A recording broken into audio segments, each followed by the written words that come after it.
Hello everyone, welcome back to my channel.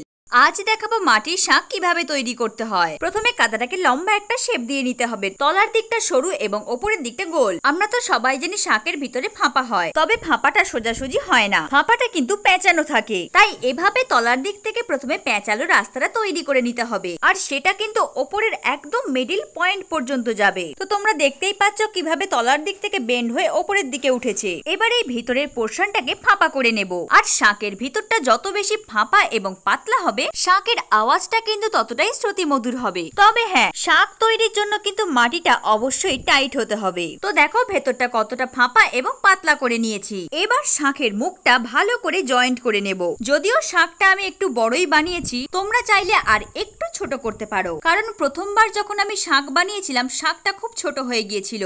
আর এটা আমার বানানো দ্বিতীয় শাক, তবে শাকটা না পুড়িয়ে কিন্তু জল দেওয়া যাবে না। শাক তো বানালাম, তো চলো এবার বাজিয়ে দেখাই।